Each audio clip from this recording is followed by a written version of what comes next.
Good afternoon, ladies and gentlemen, District 7 citizens. My name is Warren Wheaton. We're going to go ahead and kick off our monthly webinar.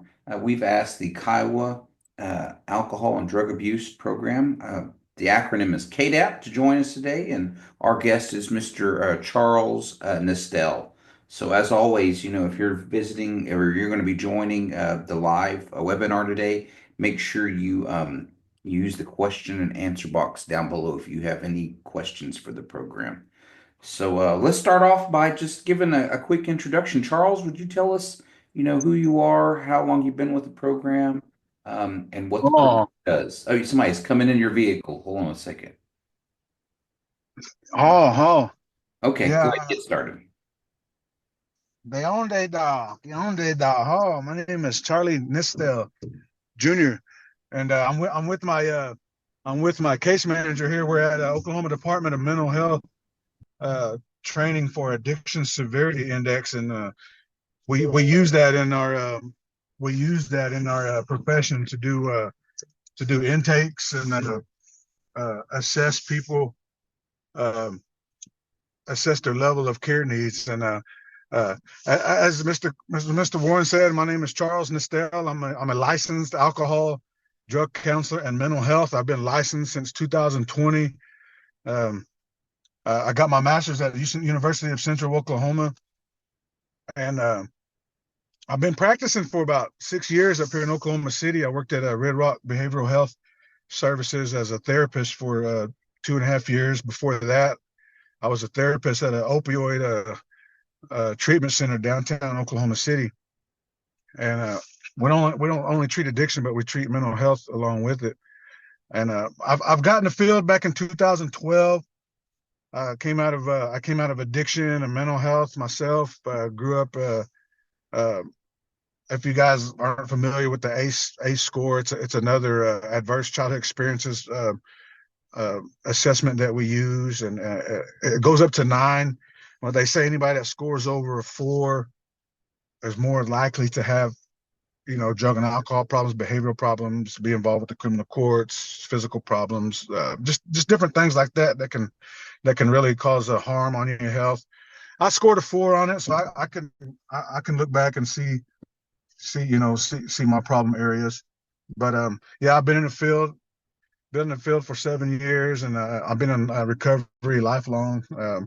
Kind of as most of us have, I would assume, living uh, as a Native American. We're prone to these things. We see it all the time in all the studies and everything. And I've been with the program, the Kiowa Alcohol Drug Addictions and Prevention Program, since 2 years now. March of 23, Mr. Topai reached out to me and said, "Hey, there's a position here. You think you might be interested in to come and help our people." And and that's always been a goal of mine, is to come back and help my community. And so I said this was an opportunity to get in and promote well-being, promote healthy living, sobriety, everything that comes along with it. It's not just being sober.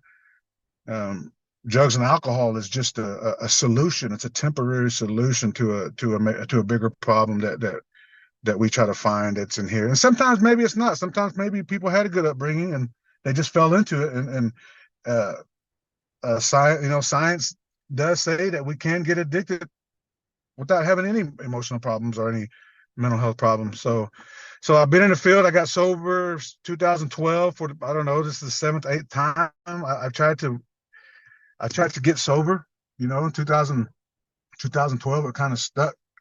They was trying to offer me some good old county time, good old prison time, and I said nope. Boy, I had to talk to the Lord, talk to Doc E, and he pulled me out of that. And there's certain steps that you have to take to get to the recovery part, to get to sobriety. You have to get some time away from that chemical. If it's a substance abuse problem, you have to get some time away from it. And that's a difficult part for a lot of people, because a lot of people have kids, jobs, things like that. So it can be very difficult when people are trying to recover, so to speak. So so that's kind of a snapshot of I've been trying to find myself over these years. Um, I've been to all these different colleges trying to find myself. I didn't know why or why I couldn't finish them. Didn't understand the connection there until I started really seeking the Lord and then trying to sober up and then went back to school, understanding the science about addiction and recovery. And so that's kind of where it all started, is the experience part, the experience of growing up in this dysfunctional family is what they call it in school, dysfunction. What is normal nowadays? We don't even know what normal is. Normal can be anything to us. Dysfunction is normal to me. So, so that's kind of a snapshot of where I came out of. I've been to different colleges. I have a minor in theology, a bachelor's in sociology, associates in group counseling, addiction counseling, a master's in addiction medicine. And then I went on to get a licensure to practice. And since I've been here in 2023, I was able to get these outpatient programs started for the Kiowa Alcohol Addictions Program. We actually have a intensive outpatient program now, which just means that we're able to treat people with co-occurring disorders up to 9 hours a week with group therapy, individual therapy, group rehabilitation, individual rehabilitation. And we're able to do this with the funding that Dalkey has provided for us through IHS. And one of my jobs as a director here is to look for more funding. And so when I got here, we was able to find two more grants, which is one SAMHSA grant and one DOJ grant. And when I got here, they already had the tribal opioid response grant that was sitting here for, I don't know, a year. And we was able to get that off the ground. Then also the opioid settlement came in. So there's a lot that KADAP has going on right now. And I am excited and proud to be able to help facilitate some of these funding opportunities for outreach, for prevention, and for wellness and recovery, culture, and things like that. I've been given a good task at this, and I believe I have the experience, the courage, and the knowledge to do a lot of this work. Although I don't know everything, but we're learning, and I'm eager to learn more about the people I serve, about who I am, the resources we have already, and just to promote my ideals and the goals for this area and for the Kiowa tribe. And I have a lot of ideals and everything, but I'm only a director, so I can only go so far. And but it's exciting though to bring these ideas to my bosses and see what they do with them, because oh man, there's so much that can be done. I had all kind of ideas about a wellness center, this Kiowa Healing Center. I was talking to the architects that built the First Americans Museum back in April of 23. I got on a Zoom call with them with Dr. Tony. She was on a Zoom call, and we talked about this idea of the Kiowa Healing Center, which I think they're calling it the Kiowa Healing Way now. But yeah, I had this whole idea. I wanted to either add on to HHS or build it at the Kiowa tribe, or add on to the tribe. As long as we're treating people that have addiction and mental health disorders, that we're able to use them funds in that way. So I had all these big ideas, and so it's just hard to get that next step going. We even looked at the winery, where I pictured 10 teepees erected at all year round out there, and we could have brought all the programs in on it. Not only KADAP, we could have brought farming and grazing in on it. We could have brought the Kyle Audubon's program in on it, the food distribution part, because it was already equipped to do planning. We could have brought in cultural preservation in on it. There was 2 walk-in freezers in there, both buffalo butchering, powwows. It was already had rodeo grounds fixed up. I mean, it was, and then talk about the land buyback. So there was a lot of programs that was able to benefit from this idea I had, and I think it's still available, so we could still look at it. But that's what I bring. That's kind of a long introduction, but that's kind of who I am in a snapshot. I'm real eager to do what I do. Like I said, I look at myself as a walking treatment center because with this license, I'm able to help the people I help by creating a wellness center, by opening a certified community behavioral health center, which is called a CCCBH, a certified community mental health or behavioral health center, which is a 503c, I believe, and it can become nonprofit. And then you start talking about billing the state, billing private insurance, self-pay, start talking about sustainability. There's a lot that goes with that too. You have to become a 24-hour detox. You're going to bring in more jobs. You're going to have to hire a doctor. You're going to have to hire a nurse. So there's a lot. There was a lot of things that I had in store for the KADAP program, and we have the availability and the funding right now to do this. And so that's where I'm at. That's where I'm at. I'm ready to get this going, and for the Kiowa people in all the districts, even reach District 7. So I know there's a lot of people that need help out there too. And so if you got any questions, what do you think? What do you think on that first? Well, I think let's go to the first question. Like, what are KDAP's plans for serving District 7 citizens? Because you only you only serve right now, I think, the 10 counties in Southwest Oklahoma. Is that correct? What is your Yeah, service yeah. area? Our service area is Jackson County, Tillman County, um, Grady County, Comanche County, Cotton County, Kiowa County, Caddo County, Canadian County, Custer County, and Tillman County. And so that's one of the areas where we need help to expand and maybe just make it all of Oklahoma at least. I know some programs can help all of the United States, I guess, or world. But KDAP, we can only help those 7 counties, and I believe that was just due to our funding because we only had IHS funding, as I'm aware of, since before the tour, before the tribal opioid response program, before this whole crisis, opioid crisis came on. They only had the 638 IHS grant funding, which is just limited amount to send people to treatment. But my plan to help District 7 is, man, we could still do referrals. We could still transport people to treatment centers, and we have been. It's a gray area. So, like, if I get somebody that's out of my district, I try to ask them to use a address that's in one of our districts, so we can justify helping them. So, I've been kind of doing it that way. I know it's a gray area, but I'm the type of person to try to help any way I can and try to get things done.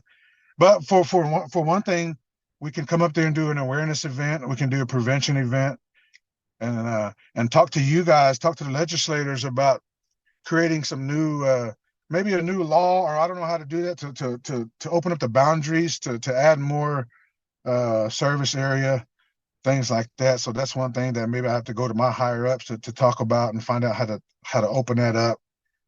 Do we need more funding to open that up and things like that? So that's the only barrier that really is our policy. We can only I operate guess under that those two. leads me to my next question. Let's tackle that right now. Like, what grants do you currently oversee, and who are the funding agencies of those grants? Okay, the first grant that we oversee is the tribal opioid response grant. We got a no-cost extension on that. That's the first grant that I came in on. That ends in September of this year, and that was to pay for people's methadone, which is called medicated assisted treatment. People's methadone and Suboxone, and it paid for 3 staff, and that ends in September, and that went on for 3 years. And this new grant that we have now, it's another SAMHSA grant.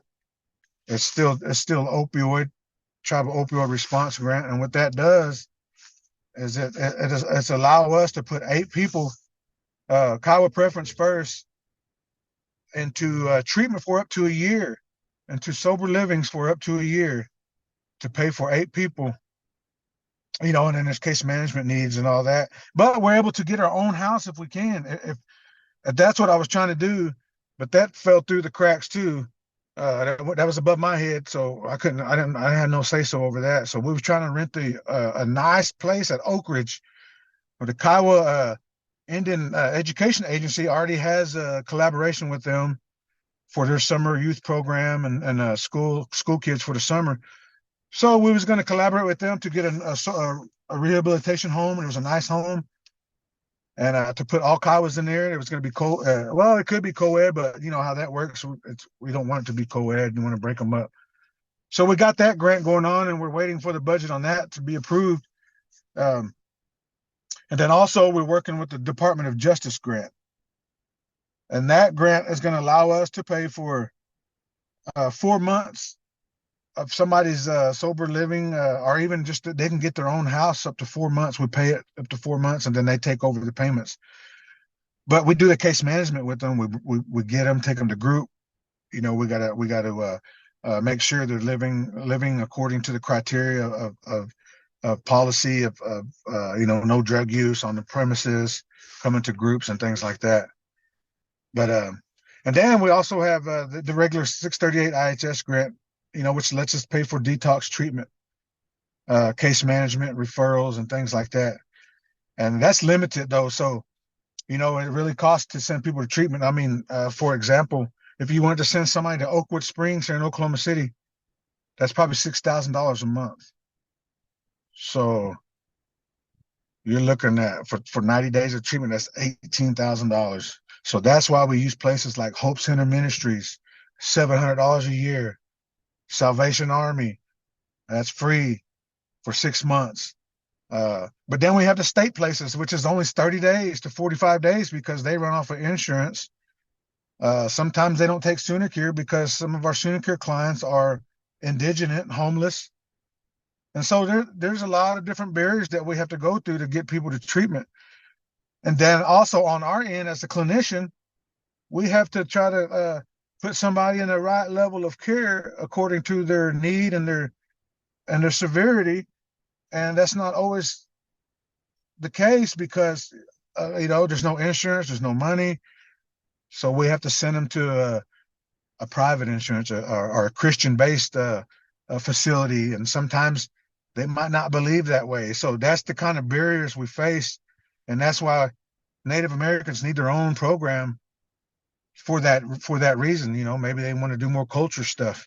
Well, we need a building to do it in. We can't just go anywhere and do it. We need our own facility, our own building to connect people back to Donkey, to connect people back to culture. If you want to go rent a place to go do that, we're not gonna feel safe because we're not in our own building, and so you're not gonna get the full effect there. So that's the 3 grants we're running off of right now, and then the one contract with the IHS grant. And we're getting a lot of referrals though. We're getting a lot of people coming in needing detox and referrals, and that's a lot of work that we do. We're probably putting in 2 to 3 people into treatment a week. We're doing a lot of referrals from the jails. We're doing a lot of intakes at the jails. My case manager, who is a candidate for the licensed professional counselor, Travis Pendarvis, he does a lot of intakes at the jail, and then we get them, and then we sort through them, and we assess who we can take and who's fit and who's not. Some people might have violent charges, sexual charges, or sometimes they're just seeking. They're trying to couch surf. They're trying to just get in and get out. So we got to kind of weed out the people that are really needing it, because these bed spaces are limited in treatment, and we really got to look at that part too. But we're also looking for more funding. We want to open up things. We want to do more things. Increase the population, increase the reach across Oklahoma. So, if a tribal member needs to get help through KADAP, what's the process? Where do they start? If somebody wants to get help through us, there's always the paperwork involved. So we do need the application. send us the application. There's the application online. You can email it to us. My email is it's on the website, but it's a cnestell@kiowatribe.org. Our phone number is 580-951-1576. You can email it to the KADAP@kiowatribe.org. But the main part is to try to see you face to face, so I can get one of our clinicians can give an assessment and to see where you're at, because it takes that first step. We need to get out of ourselves and take that first step to come in. A lot of times family members will try to get them in and do this and do that, but we need releases of information. We need them to sign things, and so a lot of times we get there's a hiccup because the auntie, the mom, the grandma, the cousin, the brother wants to get their family member in treatment. But a lot of times we need to see that family member. We need to hear their voice. I need to ask them if they want to go to treatment. Because a lot of times we send somebody to treatment. Mama wanted them to go, but they didn't want to go. They stay for a day, 2 days, and then they're gone. And now we're looking for them. Now they're on the streets and we can't find them. Mama didn't sign the ROI. Now I can't communicate with mom because they didn't sign the ROI. Well, we're sovereign. We don't need that. Well, we're trying to do it right. So there's a lot of different barriers that we see. But if you can reach out to us, man, if we have to, we'll come see you and do the intake in person and get you there. But the process is getting a hold of us and getting us that application in. So once we get the application, man, we're looking for you. We're calling you. We're going to contact you and we're going to get you to where you need to go, whether you just need group, whether you need a DUI assessment, whether you just need to talk to somebody, whether you need inpatient treatment or outpatient treatment. That's what we're trying to assess. Some person some people don't need residential treatment automatically. You might just need to talk to somebody. You just might need detox for a couple of days, or you might need to come to group for 6 weeks to learn about mental health or addiction or trauma or something that you're going through. But yeah, if you can get a hold of us, get us the application, that's the first step. Is to get us that application, to call us and get that paperwork in. It went. Currently, right now, do they have to live in the county area before they get help through KADAP? As long as they have an address. If they have an address in our area and one of our 10 counties, man, I try to help them anyway. I try to get them, especially if they're severe in addiction or mental health. I try to make sure that I assess the severity of them first. The most severe ones we try to work with the fastest. And yeah. Just a reminder for we have some people that are watching. If they got any questions, they can use the Q&A box at the bottom to ask a question here to Mr. Nestell, who's the director of KADAP. If they've got any questions that some of the citizens might want to know more about the program, and Tara is going to put email, phone number into the description, and this all goes to the YouTube channel so people can go back and rewatch it if they want to, or just they might be watching it for the first time. But questions about what are the primary drug treatment programs you are able to put people in? Could you kind of give us a rough outline of? I know you said 90-day programs, but I also know like Hope Ministries serves a 1-year program. Are there what programs are you trying to get them into? Right. So when they first come in, we assess them. We make sure they're not court ordered. If they're court ordered, the courts usually want them to go 6 months to a year. And so the programs that we have like that are more private. Like Hope Center Ministries is a year. Salvation Army is 6 months to a year. So these programs that the courts really work with because of the length of stay. And so for the state programs like Catalyst, Oakwood Springs, these programs are only 45 to 90 days, and that's due to insurances. And so what that looks like, if somebody comes in that's been drinking for 2, 3 days and years, they need a detox. So we'll send them to detox, which is only about three in the state. There's Oklahoma City uh, Recovery Center, which they charge $600 a day. But if they're Kiowa, we're able to pay half of that, $300 a day, up to 5 days. We'll send them to detox. So we have to assess them. Sometimes they need a long-term treatment. Sometimes they just need 30 days. Sometimes a whole year if they're with the courts. Um, so that's kind of what it looks like, just depending on the severity of the nature of the drug, uh, mental health, or anything like that. Sometimes I have to send people to Telefero. Sometimes it's not alcohol or drugs. It's mental health issues. It's suicide, ideations, and things like that. And Telefero will assess them. Um, they'll assess them, and then either send them to the doctor to get them on medications, or they'll get them a case manager, and get them into maybe a facility that does more mental health, which is medications, and follows up with them. But yeah, that's kind of what we do. That's why I said it's important to talk to the person for me, and to see the person. That way I can get a better assessment. You know, because if Uh, not, go ahead. well, what you had mentioned culture, and how do you tie in how are you tying in Kiowa cultural programming into a person's health and healing process, I guess? Right, right. So for us, um,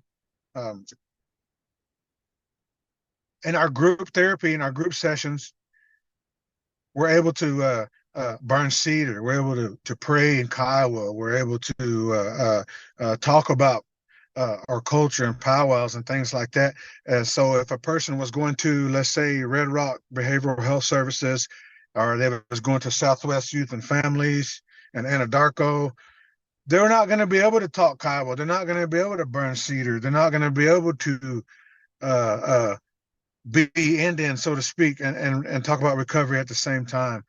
So at our program, we're able to be that. We're able to burn cedar. We're able to talk Kiowa. We're able to talk about um, the Kiowa Healing Way, which is what we've been trying to get get this program started about that. So what we did was take the 12 steps of sobriety, in the Red Road Way, in the Wellbriety, which is words for honesty, mental health, integrity, and we came up with some different Kiowa words, and so we're trying to build these 12 steps to sobriety in the Kiowa way. So we got 12 Kiowa words that we're coming up with, and we take them out to sweat lodges. We've got 2 or 3 sweat lodges that we're able to attend, and biscuits at Fort Seal, Charlie Chalapaw's up there on the hill up there at the Delawares, the Wares out there by Wares Road. Mr. Topai has one. We went out there. So there's a few places that we're able to sweat. And that's one of the things that we've been trying to incorporate with some of these fundings, is try to get that built and going. Um, or just looking for a place to do it at, or put it permanently. And so that's how we're able to connect them back. We have this curriculum called Wellbriety that we're trained in, and it's more of a traditional, more up north stuff, more up north traditional things, talking. So we try to incorporate that.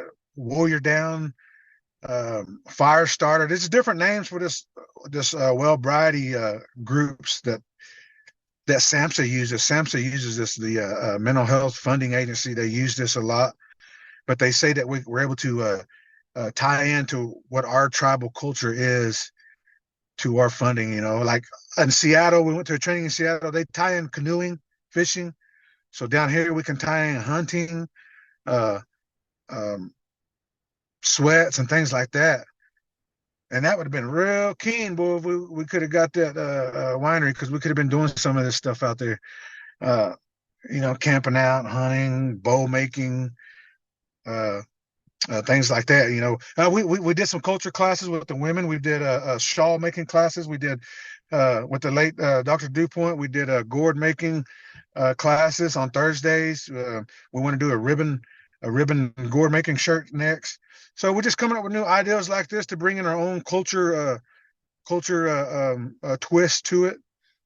Instead of just doing talking circles and variety and book talk, we want to actually do these cultural events. Like we're trying to buy teepee poles. We want to buy tarps for the ceremony coming up for KADAP. Last year we had our campsite there. This year we want to have a teepee up and maybe hold a meeting there at noon, for people that want to come and do quick a quick 12-step meeting or something like that.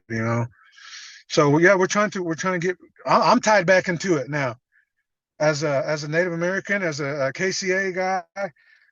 I grew up on the outskirts of the powwows. I grew up in the 49s and stuff, and so that was my cultures. And now I'm able to. Been in gourd dancing for the first time. I'm sweating more. Um, I'm buying I'm getting my regalia stuff fixed up. So man, it works. It works if you work it. I'm getting tied back into it. I'm living it now, and it's exciting. I'm able to teach what I know about the counseling part, addiction part, mental health part, recovery part. And man, it's it's not a one size fits all, but man, it's exciting to get in touch back, to see the people get in touch back with it. We've got success stories. We've got people back into gourd dancing. We've got people going sweats regularly now that never did it before. So I'm actually get to see it in live time happening.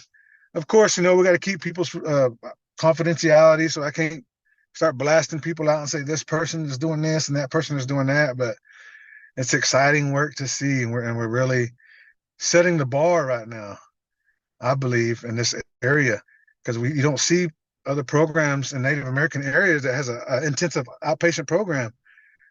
The Comanche's got an inpatient program.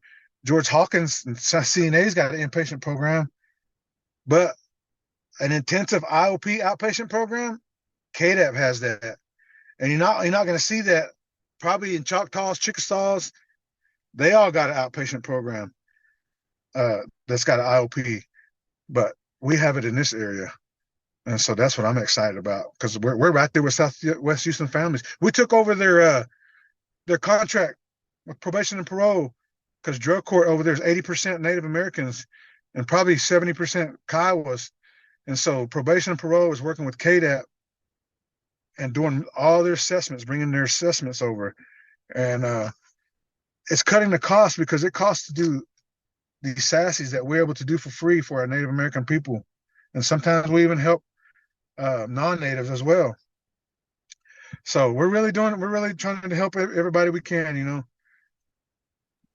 Well, Charles, I really appreciate your time today and answering my questions. And I haven't received any questions in our Q&A box, but we appreciate everything you do to help our Kiowa citizens who reach out to KADAP and want help with drug and alcohol abuse. And you're there for them, and your team is there for them. So we appreciate your time and being on our webinar today. And like we said before, we're going to post this webinar to our YouTube channel. Maybe you joined late, or some of our citizens may have joined late. They can watch it on our YouTube channel following this recording. So thank you for your time today, Charles. Y'all travel safe and have a good training wherever we in the city, and watch out for the weather. And we appreciate your time.